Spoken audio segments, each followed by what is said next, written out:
एक बड़े ही कोऑर्डिनेटेड और जॉइंट ऑपरेशन में, जिसमें जोन 2 की 3 डिस्ट्रिक्ट पुलिस शामिल थी, नई Delhi district, south west district और साउथ डिस्ट्रिक्ट, तीनों जिला पुलिस के स्पेशल स्टाफ ऑपरेशंस और आरकेपुरम थाना चाणक्यपुरी और डबल ATS साउथ ने एक चैन स्नैचिंग का मुकदमा वर्कआउट किया है।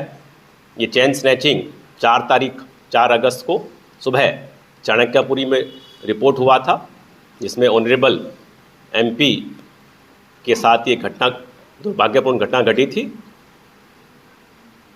इस बाबत अलग अलग टीमें गठित की गई थी और इसमें सबसे बड़ा हमारा जो हथियार था वर्कआउट करने के लिए, वो हमारा CCTV फुटेज था। जैसा कि आपको पता है कि MHA के इनिशिएटिव पर निर्भया फंड में नई दिल्ली डिस्ट्रिक्ट और बाकी ज़िले में काफ़ी कैमरे लगाए गए हैं और अभी सेफ सिटी प्रोजेक्ट के अंदर भी उनको और नए कैमरा लगाने का प्रावधान जारी है। उन कैमरों की मदद से हमें इनिशियली लीड्स मिली। हमने स्नैचर की बाइक, जिस स्कूटी पर स्नैचिंग हुई थी, उसको ट्रेल किया। कैमरों की मदद से हमने बिल्कुल उसका बैकवर्ड फॉरवर्ड मूवमेंट देखा कि वो कहाँ कहाँ गया है। उसकी मदद से हमें उसके मूवमेंट ट्रैक कर पाए। साथ ही साथ हमने अपनी टेक्निकल सर्विलेंस और लोकल इंटेलिजेंस की मदद से स्नैचर को आइडेंटिफाई किया और आज सुबह अर्ली मॉर्निंग हमने उस स्नैचर को रंगे हाथों पकड़ा और उसके इंस्टांस पर हमको जो स्नैच चैन थी वो रिकवर हो गई है। साथ ही साथ वो स्कूटी जिस पर ये स्नैचिंग की गई थी, वो स्कूटी भी रिकवर हो गई है। इसके साथ साथ इसके पोजेशन से हमें 4 मोबाइल फ़ोन चोरी के और एक बाइक जो HN दिन से चोरी हुई है वो भी रिकवर हुई है। इसमें सभी तीनों जिला पुलिस का बड़ा ही एक्टिव योगदान रहा और ये एक्यूज्ड सोहन रावत है, 24 साल की उम्र है। ये हैबिचुअल ऑफेंडर है।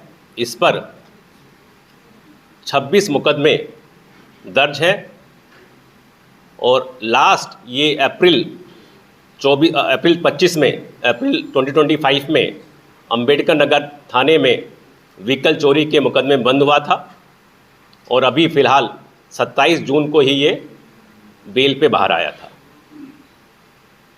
तो इसके साथ मैं 2 बातें और कहना चाहूँगा कि नई दिल्ली डिस्ट्रिक्ट का जो चैन स्नैचिंग की जो वारदात हैं, पिछले साल के मुकाबले 48% उसमें गिरावट है PCR कॉल्स में, क्योंकि जो पुलिस की पेट्रोलिंग, विजिबिलिटी और CCTV कैमरों का नेटवर्क है, उसका काफ़ी डेटरेंट इफेक्ट पड़ा है।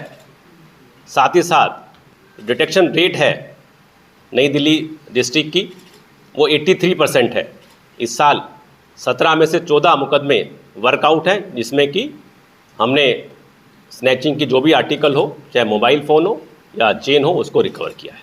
सर जो खबर आई तो पूरी, क्योंकि जो मेंबर ऑफ पार्लियामेंट है उन्होंने पत्र लिखा था मिनिस्ट्री को, उसके बाद तमाम चैनल्स पर ये अखबारों में खबर थी, तो क्या इस आरोपी को पता चल गया था कि इसने जो है मेंबर पार्लियामेंट की चेन छीनी है? क्या कहीं छुपने की कोशिश या फरार होने की?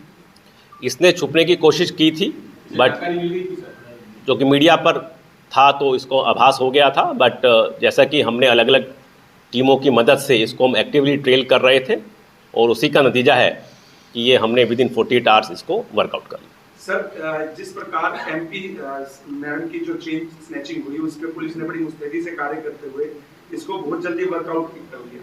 सर, क्या आम जनता की अगर ऐसा होता तो पुलिस इतनी जल्दी वर्कआउट करती है?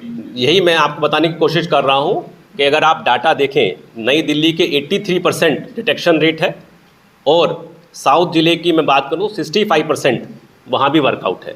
तो ये कहना कि ये क्योंकि एक ऑनरेबल MP का केस था इसलिए पुलिस हरकत में आई, ऐसा नहीं है।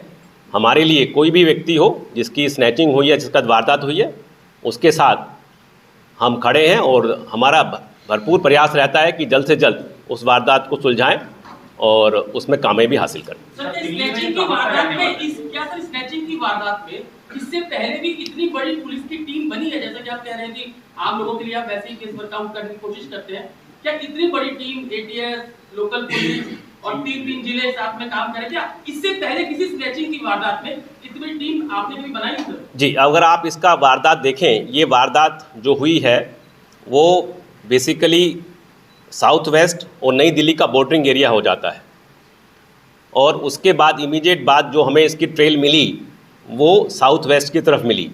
तो जाहिर है कि अगर वो साउथ वेस्ट में अगर एंटर किया और साउथ वेस्ट के हमें लीड मिल रही हैं तो साउथ वेस्ट की टीम को शामिल करना लाजमी था, तो इसलिए साउथ वेस्ट की टीम भी शामिल हुई।